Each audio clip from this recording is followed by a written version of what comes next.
What's going on, guys? It's Nick here, back with another video. It's Saturday, so time to take a look at the biggest ADP changes of this last week. Some familiar faces in this one, but also some players that are really trending up this week that we definitely need to go over. A 15-second reminder before we start, you can listen to this on Spotify and Apple Podcasts. So if you want to tune in while you're doing something else, and you don't want to use the YouTube app because it's not always the best, then that is a great way to listen as well. So who is changing ADP the most this week? We'll start off with the risers as per usual. And the biggest riser, Sammy Watkins, or at least one of the biggest risers. I actually think one person beat him out, but we'll talk about that person in a second. So second biggest riser, Sammy Watkins, definitely as a result of the Aaron Rodgers comments. I'm not saying that he's going to be some like incredible fantasy asset or anything, but Rodgers listed him as like the 3 wide receivers he expects to be good on the team this season. We see LaFleur come out saying he loved having him early in camp, that he's definitely going to make the team. I guess there was a chance, over the offseason, we were like, okay, they bring him in. Is he going to make the team? Is he going to be good? LaFleur's out there saying he's going to make the team and he's going to be a big part of the offense. So obviously when you've got, an incredible quarterback saying, yeah, I like this guy, the coach saying, yeah, we like this guy, he's going to be used, his ADP is going to go up. His new ADP actually exactly matches my current ranking, so I'm totally fine with taking him where he's going. I would imagine his ADP continues to rise into probably like the 60s for wide receivers. I don't think he can make it into the 50s until we start getting some like real news from camp, because right now it's like camp. Once we get July, August, then when we see how this offense is really looking, how much we really expect these guys to be involved, that's when maybe he could push into the 50s if things are really positive.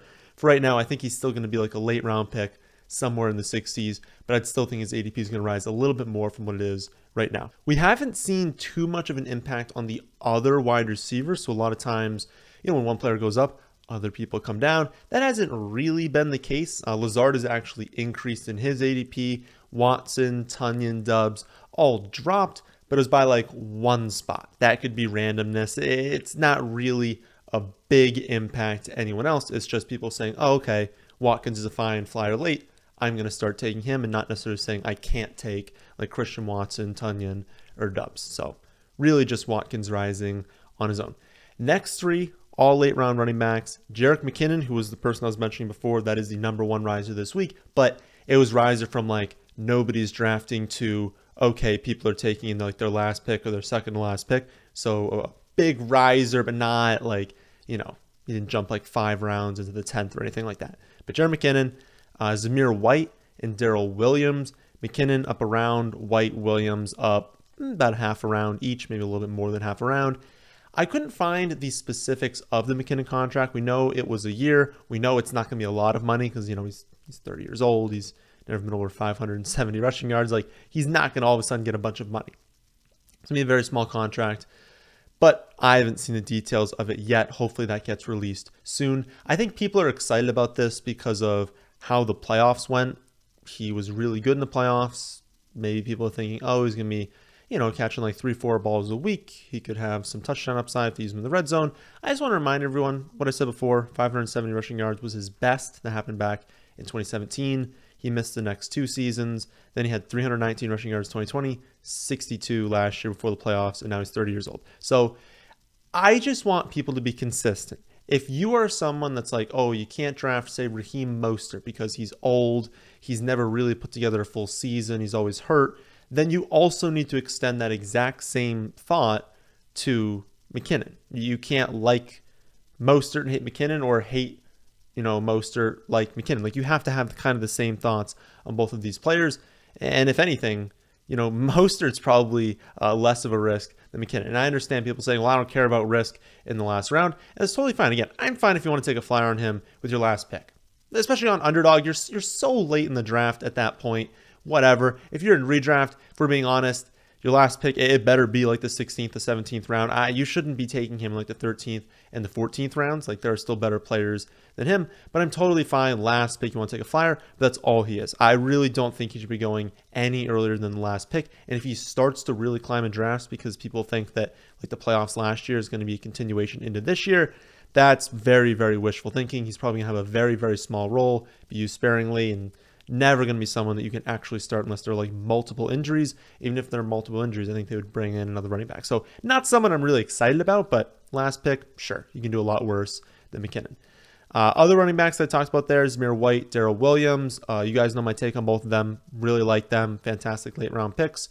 Williams is going to cost you a little bit more of like an earlier pick, not like a mid-round pick, but he's going to be going earlier than McKinnon, than Zamir White. But that's just because, we've seen him produce in the NFL. We haven't seen Zamir White. We haven't seen McKinnon ever string together a full season. And obviously, Williams' role is more secure. He's going to have definitely a role regardless, but if Connor went down, he'd have a much larger role. Again, like both their upside, I think that Zamir White probably can't take over in year one over, Jacobs, but he could carve out a consistent role on early downs. And if Jacobs got hurt, he can absolutely take over that job. And so not someone you're going to be starting while Jacobs is healthy, but definitely a good guy to keep as like a high upside handcuff. And this would be a team that doesn't have Jacobs. I would want him for the upside, stealing someone else's handcuff, similarly to like Alexander Madison, these guys that you want on the bench, could have a ton of upside. Likelihood is they don't do anything, but Zamir White, really good talent, really good late round pick, should be rising in drafts. Next biggest riser is Palmer. Comes from probably two factors. First, Herbert said that Palmer looks a lot better this offseason, been talking him up, and it's pretty clear at this point Palmer's the number 3. It's not going to be Guyton. But then second, a few sites around the industry have hyped him up as well, and so you have kind of a culmination of Herbert saying something positive, sites around the industry saying something positive. Everyone's like, oh, well, it's going to cost me a super late round pick anyways. Why don't I reach around? And that's how his ADP kind of moves up. I will say this, it's been more best ball people talking him up because it makes more sense in best ball to draft him. If you're drafting Justin Herbert, maybe you also drafted Keenan Allen, it just makes sense late in your draft to take Palmer. He could have a few good weeks. In season long, I still personally don't think he's that good of a pick. He was really, really bad last season. 7th percentile success rate versus man, 5th percentile success rate versus zone, wasn't beating the press. And all the volume is going to Williams, Allen, and Eckler, and so he's just getting leftovers. He had 353 receiving yards last season despite Herbert throwing for over 5,000 yards. I understand the hype on best ball formats like Underdog, but for all you redraft fans out there, he's absolutely going to need an injury to ever enter your starting lineup. And I don't really want to draft wide receiver handcuffs. So I'll see what his ADP ends up being come July, come August.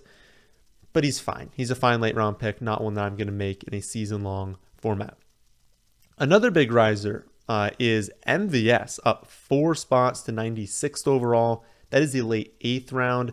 This has been coming because every single day there's positive reports about MVS out of the Kansas City camp. And then also there's been negative reports about Mecole Hardman. So everyone's going to look at that and say, okay, well, Hardman's been playing bad. Hardman's never played well in his career. MVS is a deep ball specialist. This just all makes all the sense in the world.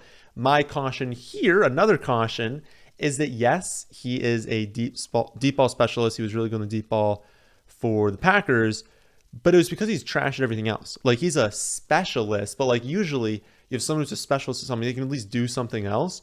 He can only run deep. That's it.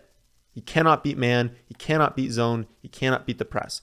So he doesn't have the upside of going out there and being, an option where Mahomes is looking to him to convert the first down, to get open in the red zone, to be consistently used, on multiple plays in a row. He is only going to be used on deep balls.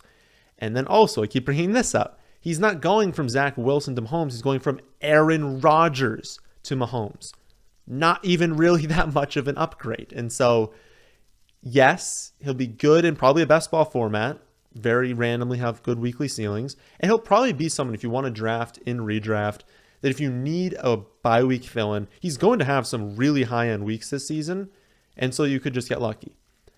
But even in best ball, in really any format, entering the 8th round for MVS, I think it's much more based off hype right now. The running backs will be used. Kelsey will be used a ton. Juju will be used a ton.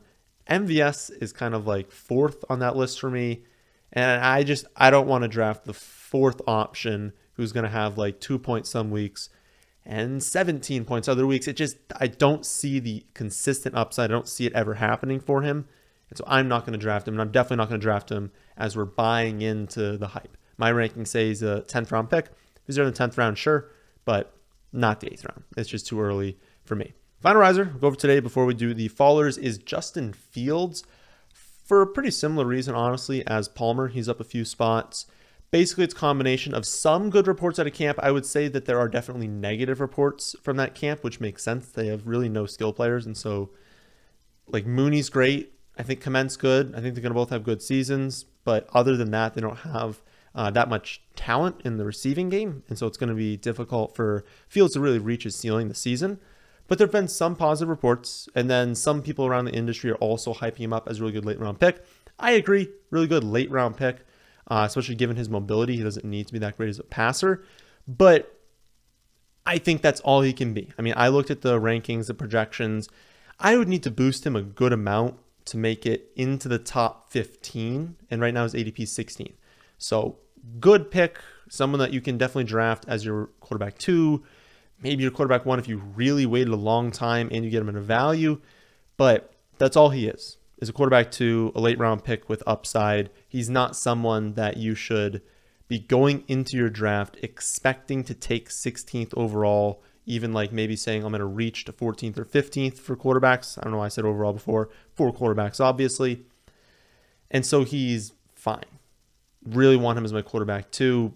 I don't see him like vastly outperforming this ADP this season. Again, I love him long term. I love his talent.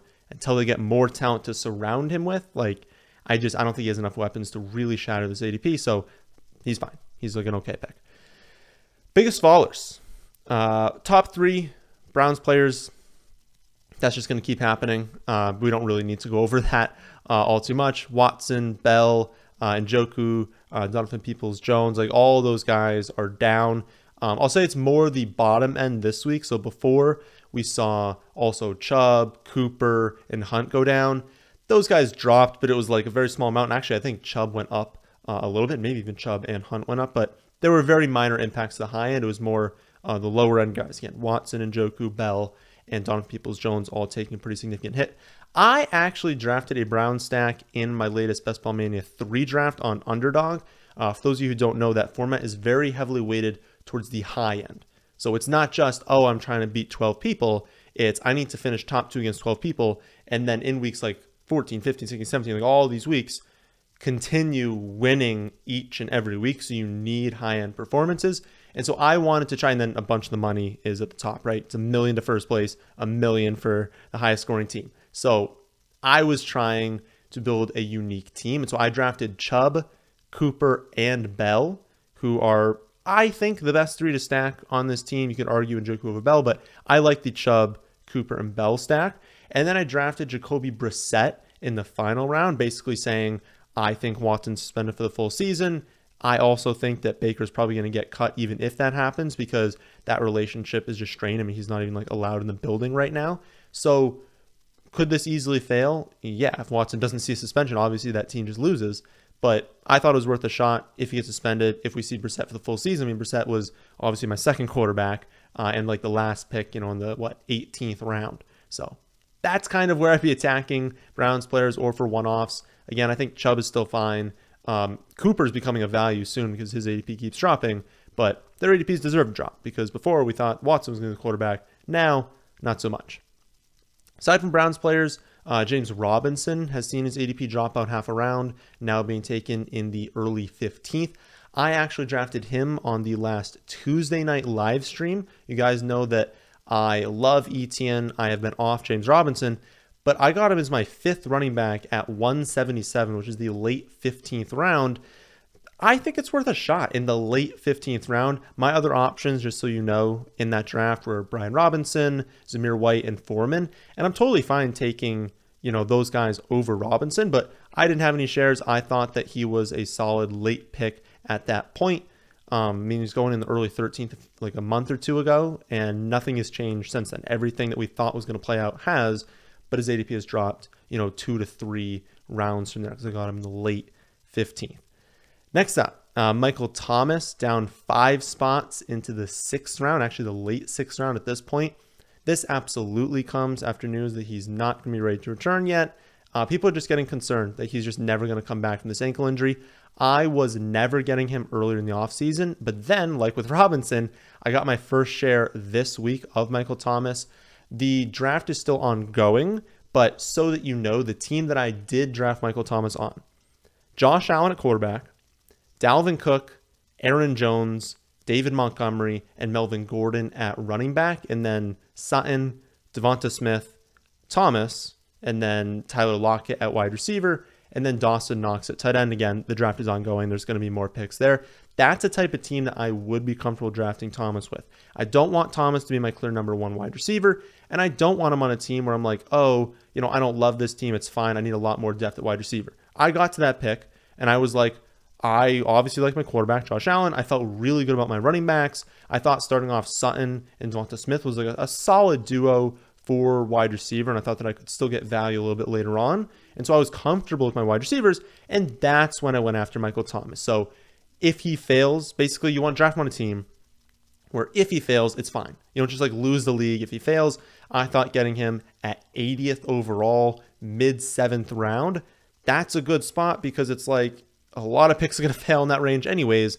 Why not get someone who could go off? And for reference, the next wide receivers off the board after I took Michael Thomas were Sky Moore, MVS, and Allen Lazard. So those are the kind of the people that were going around him.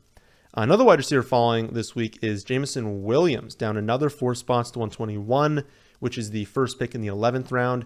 And I actually have him now as a slight value. I have him as a late 10th round grade. I mentioned, what was it, probably a week ago when I talked about Amon St. Brown recently, that my guess is that Williams returns in week 7 after their week 6 bye. He's not going to be ready to start the season. He might be ready, in the first week 3, week 4, somewhere around that range, but they're going to be very cautious with him. And if they have a week 6 bye, it's like, why did you bring him back in week 5? There'd be no reason to do that. They'll wait, have him 100% good to go in week 7, and then I think he's going to be pretty good. And so I think he's dropping because people are realizing he's not going to open the season healthy, but hopefully he keeps falling, because if I can load up on him in like the 11th, maybe 13th round, he's a very talented player. He was going probably a little bit too early recently, but as that ADP is starting to push back, I mean, what is your 11th or 12th round pick? What's the success rate on that? It's like 20%. Get a guy who's probably going to be good, just good to close the season.